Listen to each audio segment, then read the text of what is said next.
Hello, hello. Hi. Today we are going to talk about love. And here is a great quote from Shakespeare. Much ado about nothing. I had rather hear my dog bark at a crow than a man swear he loves me. And so we set the tone for this week's episode of Life in Jest. That is my new favorite quote.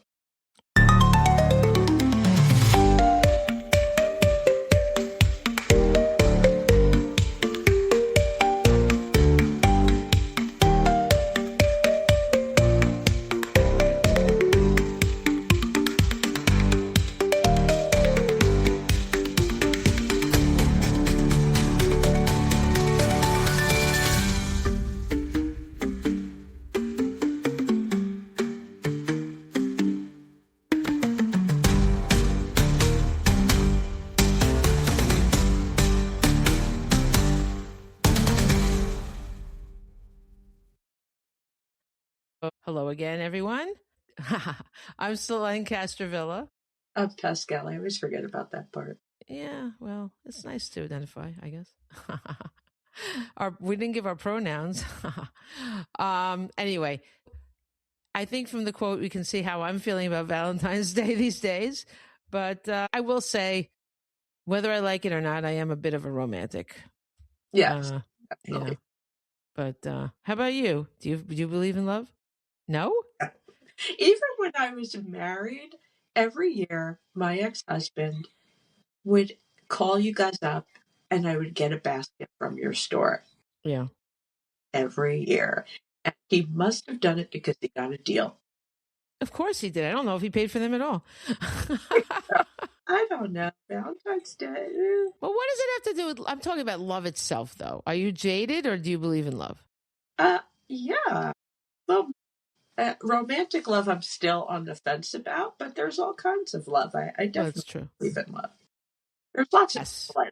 Right. But Valentine's Day is most associated with romantic love, although I have some fun facts to share about other things, but maybe I don't. No. What happened? I think they're gone. Hold on, I still have them somewhere. So annoying. It's like love. I guess it is. Wait a second. This doesn't make any sense. I posted them all in there. Oh, sure they're there. No, they're not. All right. Hold on. Can you still see me? Yes. I sure can. Okay. I should be able to get it back again. It was so good what I had. Okay. It's got to be there somewhere. I have faith. You do? Faith in nothing else but this. So we're going to start off with some fun facts about Valentine's Day. I don't know how much fun this is, but the oldest known Valentine is from a 1415 poem by Charles, the Duke of Orleans, to his wife. This is sad. I guess I don't think it's fun at all. He wrote it to her while he was imprisoned in the Tower of London. Oh, God. I know.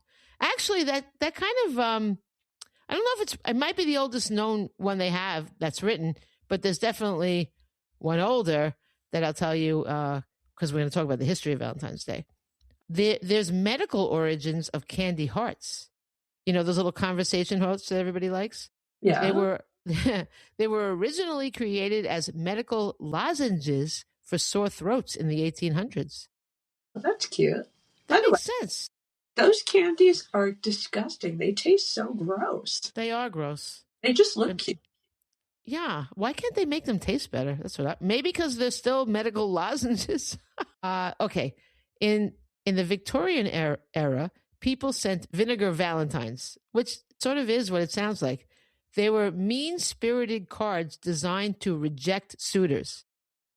This is your kind of card. That's from me. That is hysterical. I could think of some men right off the hand. Right. I know who you could send that to. Oh my God. I have a list. In 5 seconds, I made a list in my head. And not even just men. There are so many people. Really? It's so true. That's so funny. Well, I'm not mean enough to do that. I'm going to tell you, I can laugh about it, but I could never do that. I could never hurt anybody. I just couldn't. That is one of my flaws. I'm just too nice. Yeah, no, sometimes I'm not very nice, but you have to really be a terrible person for me to be like that. Right. Right. I mean, otherwise you could think it in your mind, but I don't think you'd really send it. Yeah, no, there's people I would send that to. Yeah. Now, there's different traditions in Japan and South Korea. Women give men chocolate on February 14th, but then men give women chocolate on March 14th, which is called White Day, which is strange. Isn't that weird? By the way, that's my daughter's birthday. Well, there you go. You can tell her Happy White Day. That was such a weird thing to say. That is a very strange thing to say. Okay. In the Middle Ages, it was believed that lovebirds began to pair off on February 14th. So that makes sense, I guess. I don't know how they know that. Richard Cadbury introduced the first heart-shaped box of chocolates in 1861. Cadbury chocolate. Cadbury egg guy, because those are just... Yeah. Well, I know those are gross. But I mean, see, he has all kinds of chocolates. His crispy bar was always good. Yeah, Cadbury chocolate is good. It's just so sick. Yeah. Well, I don't think he made the eggs. I doubt highly that he had the sophistication to make Cadbury eggs while he was alive in 1861. I think that came later. Sure. I don't like Cadbury eggs. I don't like actual eggs. It's all disgusting. Cadbury eggs are very strange. Very strange. Teachers receive more Valentine's Day cards than anyone else. That's cute. Followed by children. Yeah, followed by children, mothers, and spouses. So spouses are fourth. Okay. Pets are included. Roughly 3% of pet owners give gifts to their pets. Only 3%. I would have thought that'd be higher. I didn't give my cats anything for Valentine's Day. It's a good idea, though. For the Chinese New Year in Costco, they had dog chew toys. It's a strange thing, but they had a set. One was a Chinese carton from a takeout shop. And then one was a horse because it's the year of the horse. By the way, I am the year of the horse. Yeah. So it's my year. Yeah. Very excited. I was born actually the year of the fire horse, which means we're going to set the world on fire. Yeah. There's a statue of a horse. I'm going to talk about my daughter again because she used to get so annoyed at me. Every time we saw it, I would go, fire horse. What? Where was this fire horse? In West Hempstead, in front of the stables. I don't know why I thought of it as fire horse, but I don't know. And I can see why I'd be annoyed. If it wasn't me, I would be annoyed too. That's fun, though. Every time. I don't know. This is what we do. I mean, we can't help ourselves. Oh, yeah. I was someplace with you, and I saw a horse like that. Really? You were. Gee, I don't remember. I would like a fire horse right now. I was going to buy a horse. Haha, not a real horse. They had pillows for the Lunar New Year also in Costco, but they didn't have a horse. It was Chinese symbols, so I didn't know what they said, Yeah. But several Asian people were so excited when they saw the pillows, and they all bought them. That's kind of cool. So it's nice, yeah. Yeah. I was going to ask them what it said, but I'm like, I don't want to. I felt like I don't know if I would be insulting. I'm not sure. So I remember nothing about this podcast, but for some reason I remember this. You got a Chinese calendar. From the Chinese restaurant last year. You were behind us for every episode. Remember that? I did. Well, it lasted a little while, but it was from the Chinese restaurant, but it was a regular calendar. It had the dragon on it because that was the year of the dragon. Was it the dragon or the snake? I'm saying, it was a snake. I think it was a snake. I don't know. Whatever it was last year, I think it was last year. Who knows? It could have been the year before. I still have it. It's in a drawer. I never get rid of anything. Yeah. And we were like, why is that snake on there? And we're like, oh, it's the year of the snake. But other than that, it was a standard calendar underneath it, But anyway, yes, we did have that. That was fun. That's the thing. Like one thing. There you go. I know it was a long time ago, it feels like, It does. I know. Over 36 million heart-shaped chocolate boxes are sold annually. Wow. Guess how much the average person spent on Valentine's Day last year in 2025? This is unbelievable. actually. $65. No, more. Wow, really? 100. No, $188. Really? Wow. I think that's crazy. I thought we were having problems with money around here. $188 is a lot of money to spend each if they're buying for each other. Wow. Each? One person? It says the average person. What average person? I don't recall being asked this question. Wow, that's a lot. That is a lot. They're getting. Yeah. I don't know where they got that statistic from, but okay. And I'm not going to start hitting buttons to look because I'll lose the whole thing. Guess how many marriage proposals are made on February 14th?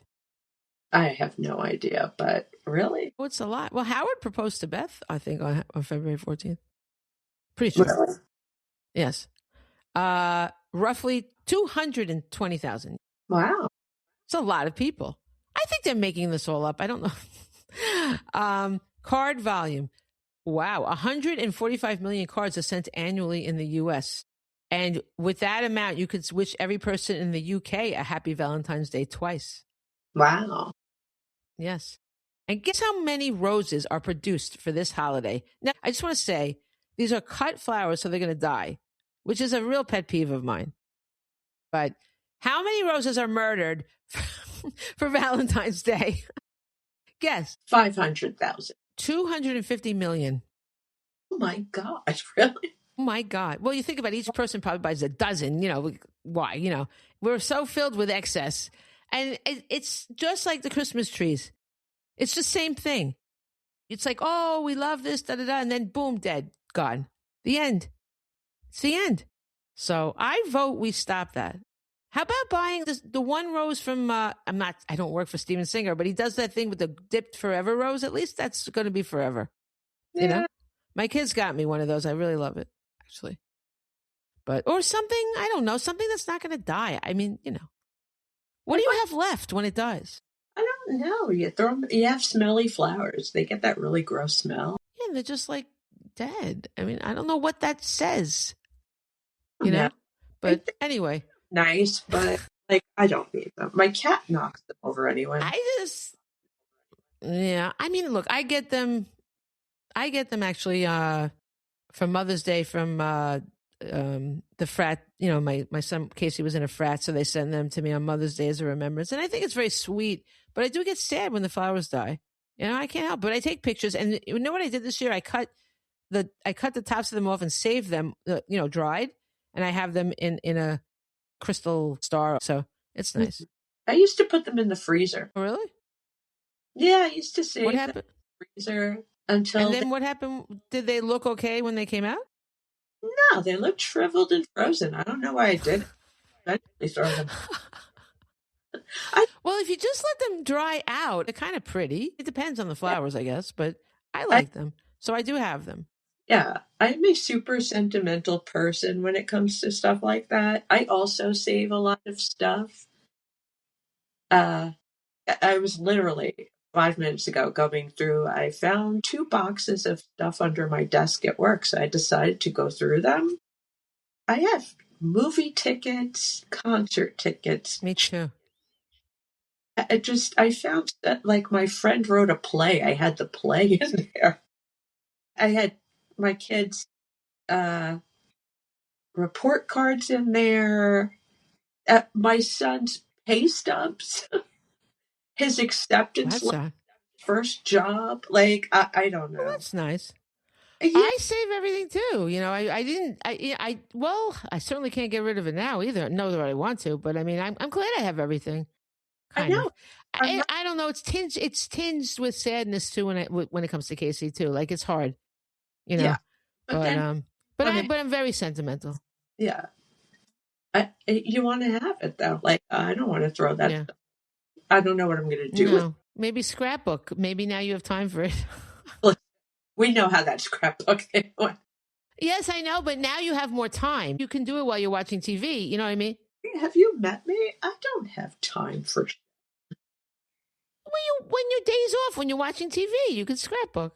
Oh no, I watch TV because my schedule is so insane that I want to just sit. and just do. I have my Okay. I need to get my car inspected. I don't. I have no idea what I'm going to do. I have no free time. Wow, really? It's that bad? I made an appointment yesterday. I'm going to bitch because fuck you, Midas. I made an appointment and I go there. I work. I went after work yesterday and I go in. I walk in and the lady, oh, hi, I love your earrings. I'm like, oh, thank you, blah, blah. I'm here for my appointment. She goes, oh, we called you. The machine is down. And I go, oh, you did call me. And I have the message that says, oh, we're just confirming your appointment. If you can't come, call us. And she goes, oh, wow. no. You can see on the computer, we left you a message. I'm like, okay. What? And I'm like, oh my God, that's terrible. Tell me that my message, I heard it wrong because I'm pretty sure that didn't happen. And I'm like, why am I even going to stand here and argue with this lady? I'm not going to get anywhere. I'm just so. You're right. That is the final thing that you can never really argue with these people because you'll never get anywhere. It's just ridiculous. Yeah. And I'm like, I'm never coming back here again. I don't know why I wrote about that. I'm just saying that I have a hectic schedule. I don't know why I had to tell that. Well, it's a very annoying story. It's ridiculous.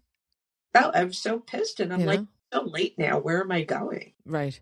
Yeah, because a Saturday is really impossible. Yeah. And I'm like, I don't have time until like next Sunday.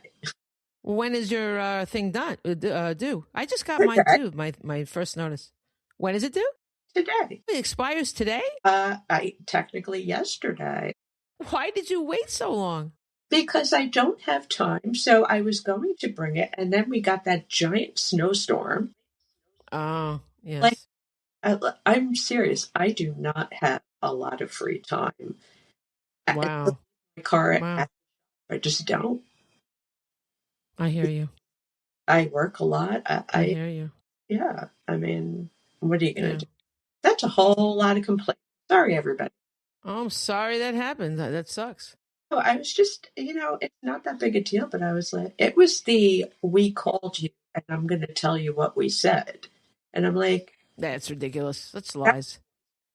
When people try to rewrite stories, that really bugs me. I'm like, hey, I know. It's gaslighting.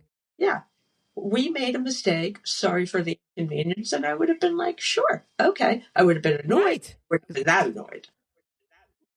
Right. I agree. That is the way to be. You have to be upfront. Yes. Okay. Here's a funny one. There is an actual reason why they say wearing your heart on your sleeve. Isn't that funny? There's actually a reason. Really? It comes from the Middle Ages when young people drew names to pick a Valentine and wore that name on their arm for a week. They actually wore it on their sleeve. Oh, that's cute. Yeah, I like that. Let's see. I think they did it sleeve, right? They didn't like. They put it. They pinned it on. It says they wore it on their sleeve. It doesn't say. It just says wore it on their arm. So it's possible that they wrote it on their arm. It doesn't really say. Maybe there was a choice. Maybe there was pin it or write it. I hope they pinned that. Why can't you write? Well, you could write it. Well, it's the Middle Ages. How would they write it, really? What did they use? Hope that you clean yourself. It does raise a lot of questions because it was the Middle Ages. Now that you say that. Yeah. I don't know. That has to be researched further, guys. I don't know what to tell you. This is what happens when I decided like an hour ago to do this topic. I'm going to be transparent. Listen, I'm busy. I'm writing a book. I've got a lot, so many things. We're both very busy people. Okay. Approximately 20% of women send flowers to themselves on Valentine's Day. Well, I think I've made it clear that I'm not going to do that. Yeah, that's what it says. I don't know where they're coming up with these statistics, though. There's nothing that says where they got these things, so I don't know. It's not like they're surveying all women. I don't see where they get these statistics from. If I was a real stickler. Like getting flowers. Who are they questioning? But why would you send them? That just seems expensive. Well, that's true. You could just go to Trader Joe's and get them much cheaper. Yeah. Right? I mean, yeah.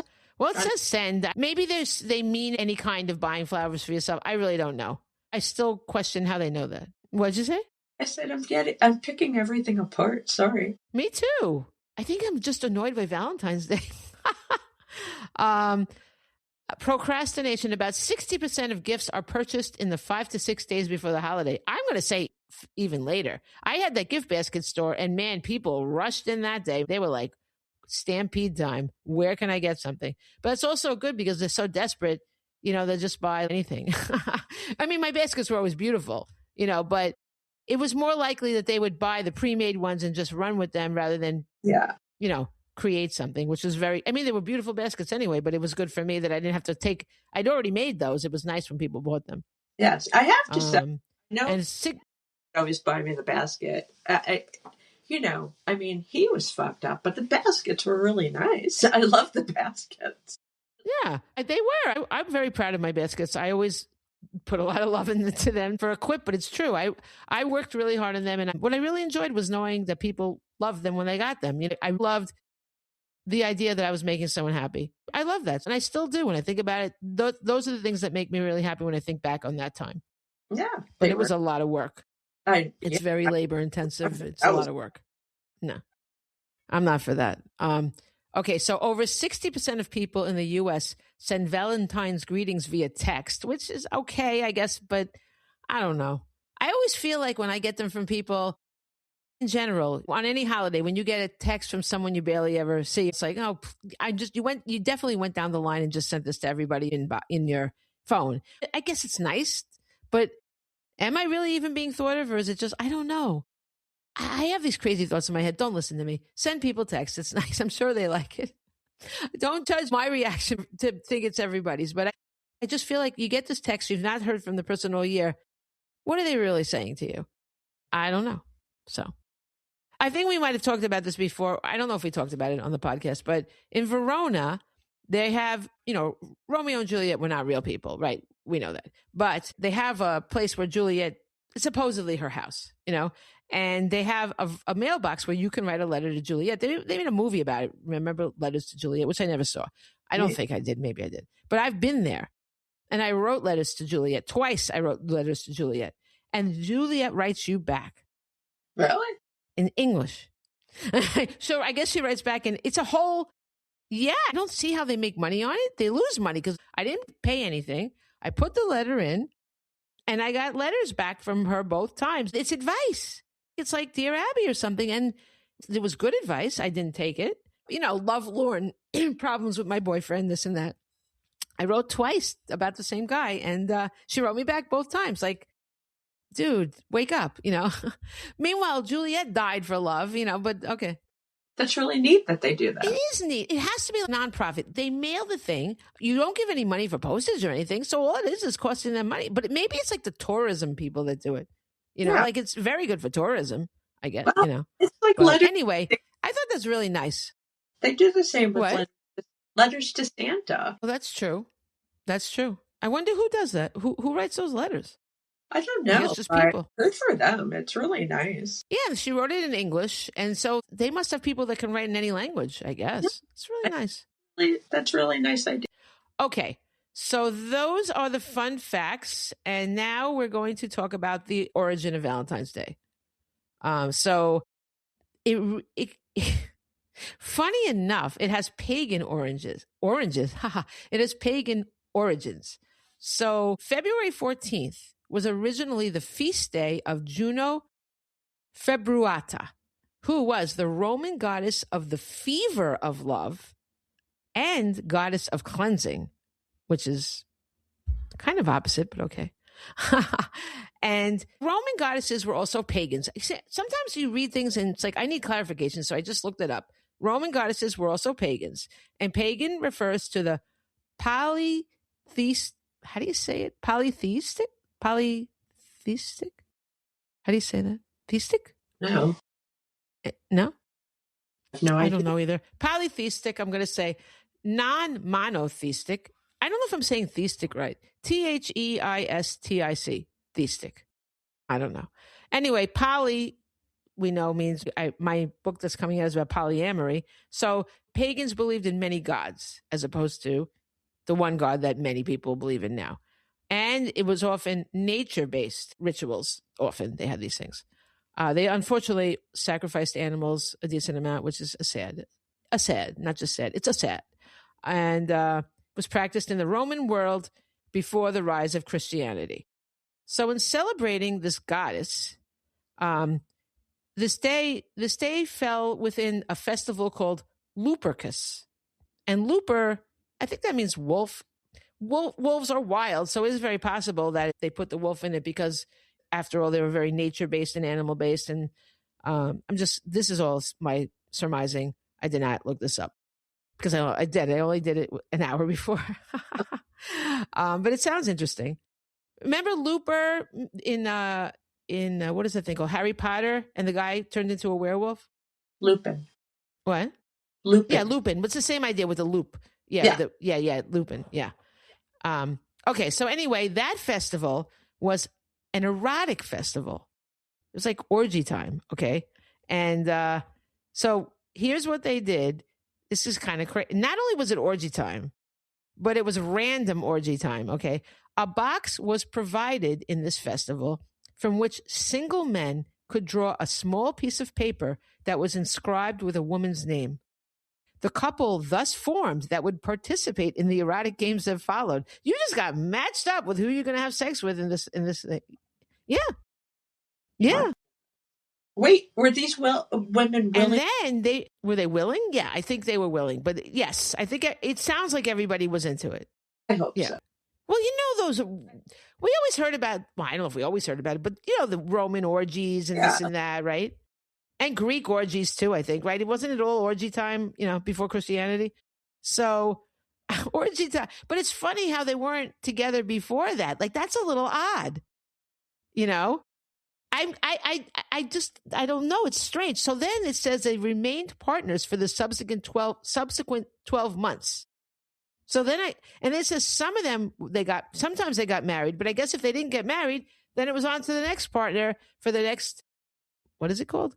Lupercus. Every Lupercus, you could change partners. It was a chance at a new beginning, as long as you weren't married. If you were married, that was it. So, I mean, there was that at least, Wow. I don't know. Apparently they didn't cheat. Yeah, I mean, which is kind of nice, I guess. I read this in Medium, by the way. What is Medium? It's like some sort of magazine. I'm not sure what it is, but the person wrote, "This is what passed for reality programming in pagan times." That's kind of funny, I guess. That is funny. So that was this all crazy thing. Now, I did look up, because her name was, what was her name again? Februata. So I thought, well, maybe February's named after her. So I looked up, by the way, all this stuff, it's so complicated. You always have to it's worse than brushing my tangled hair. I have to detangle all the facts because it's all just mishmash. So apparently February was not named after her because the name February came first. February's name comes from the Latin word februa, which means to cleanse, which does explain why one of her things is the goddess of cleansing, right? So the Roman calendar month of Februarius, that's like Aquarius. Februarius was named Februalia, a festival of purification and atonement during the period. So then I was like, there's a festival of purification and atonement, and then there's this other crazy wild festival the same month. Isn't that crazy? Yes. everything. Yeah. That was crazy. All of it. Yeah, I don't understand. So to the bones, I think February was named for the Februia, the instruments of purification, rather than the goddess herself, who was subsequently associated with the festival.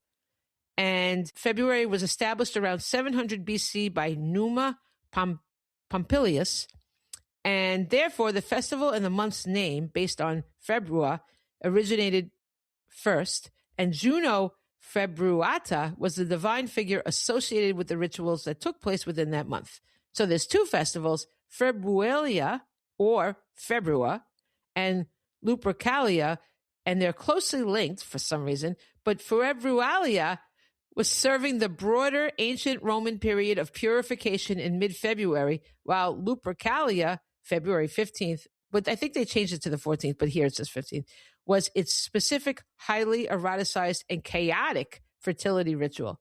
Oh my God, fertility. Did these people all have babies? I don't know. I don't know. Anyway.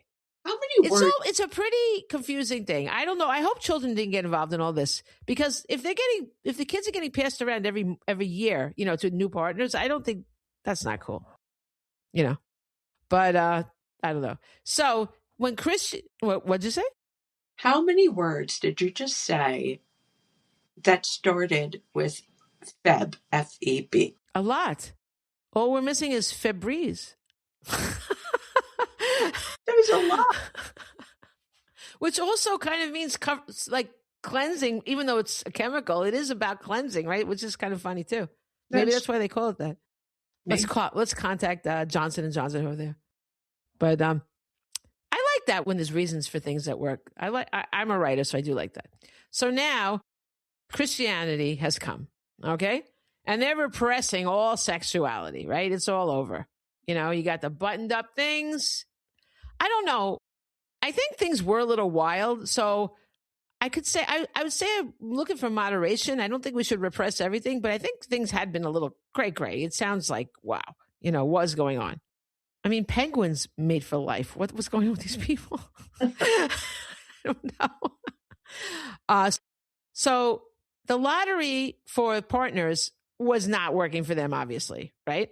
So they changed it, putting the women's names to the names of saints and short sermons. So young men and women all drew out a name and a sermon, and they had to emulate the life of the saint whose name was on that. Now, didn't most saints die, and that's how they became saints? I don't know. It seems a little, it's like from one extreme to the other. It's like, okay, but that didn't work. Somehow the people rebelled. So good on them, because I think that was too much. I don't think that wasn't fun or funny. They take away their orgies to now you're going to be a saint. Okay, that's a little extreme. So then the Christians decided on a plan B. They wanted to change the sexual nature of Lupercalia by turning this feast of the flesh into a ritual for romance. Okay. Are you sensing where Valentine's Day is coming now? Yes. So they decided to get rid of Juno. Go. You go now with peace and love. Okay, you go. And they needed a substitute. So they chose somebody who had, for good times, been martyred on February 14th. So that means murdered. It's not good when you're martyred. It's just not fun or funny either. But they chose Saint Valentine. And I'll tell you in the end how he got martyred. So they decided to get rid of Lupercalia. They wanted to have romance, but the problem was, supposedly, there's very little documentation about any of this. But the general agreement was that Valentine was unschooled in the art of love. He really didn't have any experience. They came up with two stories. They embellished his life. This was what is thought, okay? So they called him Valentinus, okay? And apparently there was a decree that marriages and betrothals, I guess that's engagements, were forbidden because the Roman emperor felt that if you were married, you'd be less inclined to go to battle. You'd want to stay and snuggle, right? So maybe that's where we're getting make love, not war. So he was secretly conducting wedding ceremonies. He was imprisoned and sentenced to die. Nice. While he was imprisoned, the future saint cured a girl. The girl was the jailer's daughter, and he cured her of her blindness with his faith. Of course he did. Of course he did. Yeah. But they had to throw that in. I have a feeling that was made up. Just going to say that. And then it says, the girl fell madly in love with Valentinus, but could not save him. Of course not. So this sounds like one of those Grimm's fairy tales. All right. On the eve of his execution, Valentinus managed to slip a parting message to the girl. And guess what the note said? Be mine. It said, from your Valentine. Oh. Get it? Because his name was Valentine and he was her Valentine. Yeah. And that's where we get so convenient, right? So, yeah. And the other one is not that different of a story, but I'll share it. In Rome, CE, what's CE? I don't know. 270. Valentine, enraged Emperor, this has more specific people, Emperor Claudius II, who had issued an edict forbidding marriage. It's the same thing. The soldiers would not want to leave their families for battle, and the empire needed soldiers, so Claudius abolished marriage. I mean, I don't think he was thinking long-term about the empire, because you do need some reproduction there, Okay. So Valentine was the bishop of Interamna, whatever that means. He invited young couples to come to him in secret, where he joined them in the sacrament of matrimony. Claudius learned of this friend of lovers and had the bishop brought to his palace. The emperor was impressed with the young priest's dignity and conviction, and he attempted to convert him to the Roman gods to save him from certain execution. But Valentine refused to renounce Christianity and boldly attempted to convert the emperor. Well, guess what? To jail with you, sir. I don't know what they think is going to happen. Just say, okay, you don't have to actually believe it. Just lie and say, okay, I'm going to convert. Save yourself, and then you can go back to doing your secret marriages. What is wrong? Oh my God. So while he was in the prison awaiting his fate, the same thing happened. He fell in love with the blind daughter of the jailer. She has a name this time, Asterius, which is a kind of interesting name. Asterius. That's a nice name, but I don't think I would use that name because it's sad. Through his faith, he miraculously restored her sight yet again. It's really the same story. He then signed a farewell message to her from your Valentine, a phrase that would long live after its author. Okay, so it's basically the same story, just slightly embellished. And you know how he died? It's really awful how he died. I mean, it just sounds terrible. I don't know if there's a good way to be martyred, but he was clubbed to death and then beheaded. Clubbed. Wow. I mean, that sounds horrible. All the way they killed people nothing is a good way to die, but that's like, ow. I mean, then he was beheaded. I wonder if it's better to just be beheaded. I don't know. None of this is good. None of this is good. I'm just going to say that. So in a way, it could be said that he died for love. And then his feast day was named in 496 CE. I don't know what CE is. It might be before Christ or something. No, CE is that. What's CE? BC and AD. So what's CE? I don't know. Oh, phooey. I feel like I don't know this at some point in my life now. You did? I feel like I'm going to say no. But I'm not going to lie. It's not coming to me. What does CE stand for? Oh, you bitch. I hate when the thing just goes away. What does, you know what I got? What does 6-7 mean? What does C? Have you been hearing about that? You heard about it on Howard, right? E mean. Okay. Common error. I don't know why.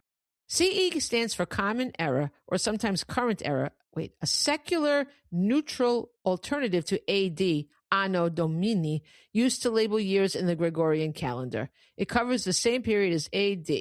Okay, well, they always have to make things so complicated, Anyway, so now this feast day, which is the 14th, the day he was martyred, has become associated with romance.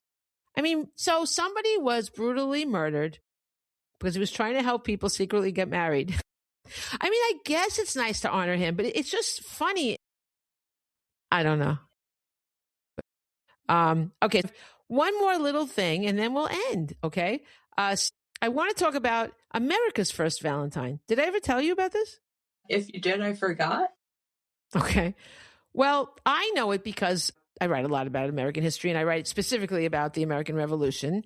And what I started about writing about was Long Island in the American Revolution, and I found out we had a spy ring called the Culper Spy Ring. And the guy that was the main spy, he wasn't there, but his family got taken over in Oyster Bay. We were there, Raynham Hall we went to. Raynham Hall in Oyster Bay was where this guy's family, the Townsends, were living, but they were taken over by the British. The British took control of their house. They lived together, which sounds very uncomfortable. But at least he didn't throw them into the street, I guess. I don't know. So Colonel John Simcoe was apparently very brutal. I did a lot of research on him, and he was pretty rough. If you didn't pledge to the king, you were really rough. I don't think he killed them, but he really roughed people up and threw them in jail. And actually, I have to look this up because it's been many years, but I believe that the father of the Townsends, not the guy that was a spy, but the father, I think he was in jail for not signing, but I'm not sure if they kept him there or if they let him out. I don't remember. But if anybody's interested in this, and I think you should be, it's an amazing thing to learn about.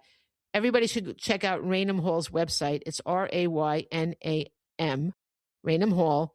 I'm saying it here because I always mean to put these things in the show notes, but I usually forget. So I'm just telling you. And Raynham Hall, and you can see what I'm going to tell you next will be on the site as well. So John Simcoe was this very violent kind of a guy. And Robert Townsend was a spy, but he wasn't there. He was in Manhattan being a spy. And that's a different part of the story. But his sister's name was Sarah, and they called her Sally sometimes. I don't know why. I guess it's just if your name is Sarah, why do they call you Sally? Whatever. So, because nothing's easy. Because nothing's frigging easy. That's why. They have to have two names. Okay. So he presented her what it's believed to be the first American Valentine on February 14th, 1779. And how shocking that it was from the enemy. It was from a British soldier, okay, to this girl. We don't know if she truly loved him back, but there's a strong suspicion that she was spying for her brother, because we don't have any proof except for we have one bill that she ordered a horse, like a messenger, to send something to her brother. So it could have been like a letter with information about Simcoe. So she could have been, there's a lot of possibilities. She could have really loved Simcoe, but cared more about the American cause, right? And be torn. That's a romantic. She could have totally faked it because she cared about the American cause. Or it's possible that she didn't even go along with it at all and just was given this Valentine, even though she was like, F you. We don't know. There's a lot of romantic. This is where, people make up stuff. And I just have to say that I don't know. And that's all there is. But we do have the Valentine. We know it existed. And the Valentine alludes to the difficulty of loving an enemy. And I would read it, but it's very long and not very long. It's not, but it's too long and it's funny that it's so romantic and flowery from this guy that was, by all accounts, very brutal. So he's going out really messing with people, and then he comes home with this romantic Valentine. Very strange. Anyway, that is it. For all my research, I've never looked into the origins of Valentine's Day. So there you go. It's interesting how something came from one extreme to the other, right? Maybe Valentine's Day now is sort of the moderation of it because it means whatever you want it to mean. So I guess in a way we did something right with the modernization of Valentine's Day, because we are free to celebrate any way we want. We should have a Galentine's Day. Maybe. We'll talk about that after too. But yeah, I'm going to take myself. But I have a movie theater down the street from me that is playing Casablanca, and I love that movie on Valentine's Day. So, that's so sweet. Yes, that's nice. You can have a date with yourself. Yeah, I'm like that's. I like that. I really want to do, and I love this movie theater because they play all old movies, and I've been going a lot, and it's become one of my favorite things to do. So. That's what I'm doing. I love that for you. I mean, that's really nice that you found this fun thing to do for yourself, and how convenient that it's right near you, the movie theater. I wouldn't go otherwise. For me, happiness is sitting and writing, and I will honor that, I'm sure, on Valentine's Day. Yeah. But I'm glad for you. I'm glad that you have that for you. That's really awesome. I love it. I enjoy it. And you know what? The most important thing is to love yourself and to honor yourself. So I think that's great. Damn right. So, damn right. All right. I gave one of my quotes at the beginning, but I have one from Albert Einstein that says, "You can't blame gravity for falling in love." And then the other one is from Shakespeare, Two Gentlemen of Verona. "Love is like a child that longs for everything it can come by." So you see my views on love. I'm sorry, but I do believe in love, and I write love stories. I write real love stories. I write love stories from my mind. So it's not it. I guess it's just, I don't know. I just a little restless, I guess, these days with love. But yeah, that's it. Well, I've got a couple, and good. I didn't know the story about Saint Valentine before I got this quote. Okay. It's by Miranda Hart. She's an actress, a comedian. And I don't know who St. Valentine was, but I hope he died alone, surrounded by couples. My. I swear I didn't know the story before. Wow. That's, the funny thing was he was chaste. Chaste? Is that how you say it? Chaste. I don't know how to ever say words chaste. Well, he was, apparently. He was a priest, I think. So kind of, yeah, except he was clubbed. That's the one thing that she left out. But yeah. That's insane. And my other is by Plato. Look at that. And wow. Love is a serious mental disease. I'm going to leave you with that. Well, that is true. I agree. It's delirium. It is. Yeah. Love is the one thing that makes you completely irrational. And I'm not just romantic love, every kind of love. Right. That's very true. Very true. So well said. All right. Well, on that note, we will say adieu. Happy Valentine's Day. Yes, happy Valentine's Day. Enjoy, lovers. Enjoy.